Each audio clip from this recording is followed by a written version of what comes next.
nhân cái này team đó có bon mình chưa rồi là cái này team đấy chỉ cần officer em á chỉ cần nắc cái nào bodyguard angel cái khéo reason nắc cái này giờ karena kolat but there some serious issue there come din ke Ramadan chỉ cần nắc Ramadan anak mala officer mudi mutin ga bodyguard ne kaman cha PKM machine cha nan ka je ka cha mic Ramadan gang cha nan shoda kana ko lalluko kwaje disclosing shoda loko lat kije cha jo mo cha lat no ko kanti mugu ko lat gas meno mum nak bodyguard kije bodyguard je Ramadan gangran Ram gangran waje Ramadan bumi jen sol ba laja mala yot ke mi chaji yot te tok baram ba jig de ka ba mi sha bodyguard ne chaje pel derang wande ne to der go der ka jek numa mi shalat shuda me mnen ko de me la kuara ya nek no kana bodyguard wa ko kan ka GSPL pinker mu yadi KSSPDF watch you mo chup ka the worst part is this connectivity kan workan dial so jen ndan bet kan workan dial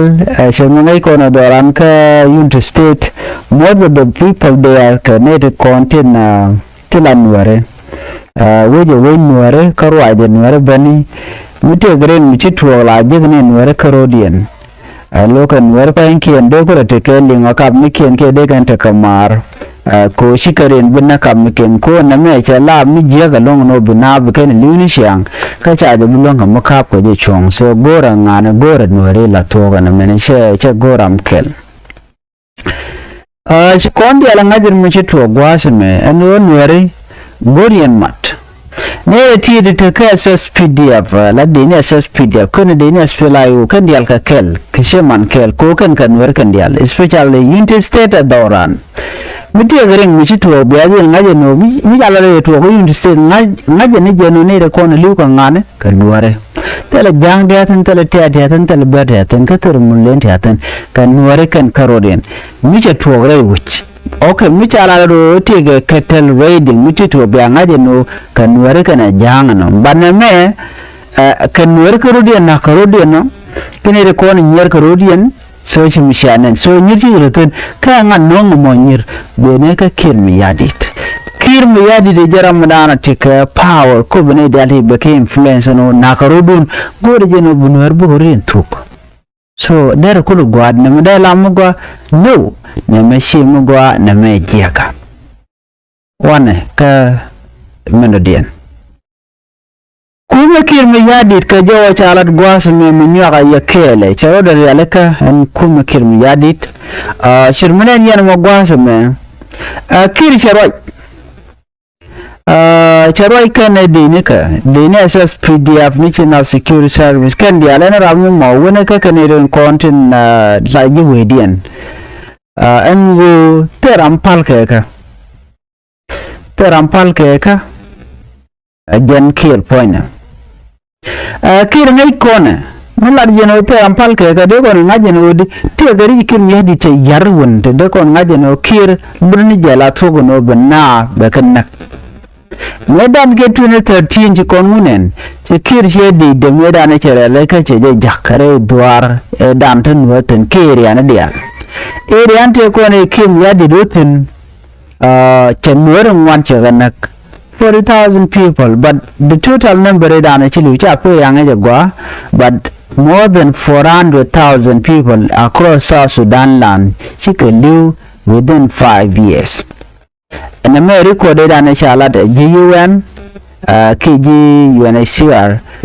when a cat cause, made a connection, call like you go down to talk so they know the exact number. Mumu kon ka kim ya di do mu chala right now. Kir ko wo je ne dial. No dial kon a jin jang a jin wore jin wo je na ti jin te ke lo ya lis ne te ne dan woni ti ka ne ka ti share kan corruption ke let kan ti chuden lut kel jendo dane yin ke yadi tama lara ma kwanya baram mo wuj baram kwan be ju wuj we kan no mene di cha wuj already so you mean that jelle the mutual ke de let you the power no ta kan long jin mite ke reg michelat muken yo be ke kana lot be dil wuch nyanta dan nyu dana nyu de jisa sudan dial wona ga kwarken ba cha jenne ne de wan cha ga blind fool yotun kona cap kan ka okay neji president selbe ke ya de say degree ni shakalat you know degree use yala tool wada kana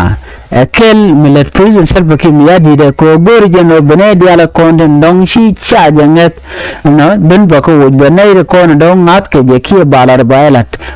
gwa no mani chala power consolidation ke power consolidating me kevin power ko bala dundu peram mobile watch ko nat ko go demote ko promote ko reorganization ko nyom lereje ka governor da ka government dan tetin mu do jen bono di be dial be ka baram mo mutal mi ngaje be yorar baram to kuji duor ngaje duor bat mi che gujino jindong dere expose ke dere larar so be gujino jin thread ka jen po ne kum kim yadid be yor tong mi alo jen kwale cholo no kid mi yadid unpredictable kodi jen che gor pujino be system ke tacting to good be ka use contacting to touch it kuma kim yadid roje kum Uganda ta da roje ngai kona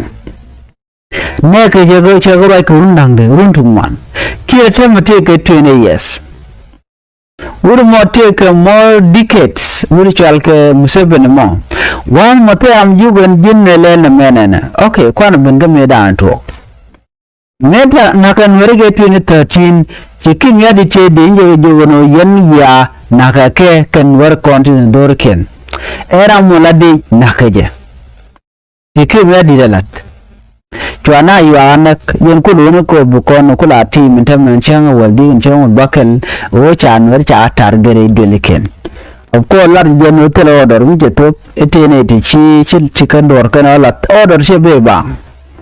enana order che be bang chere mangai kon order be ko chikir mi yadi ken ne ideal kon te kel ke je chicken plan mo chicken lat ko bigan nuar bigan ga target ke bigan kanak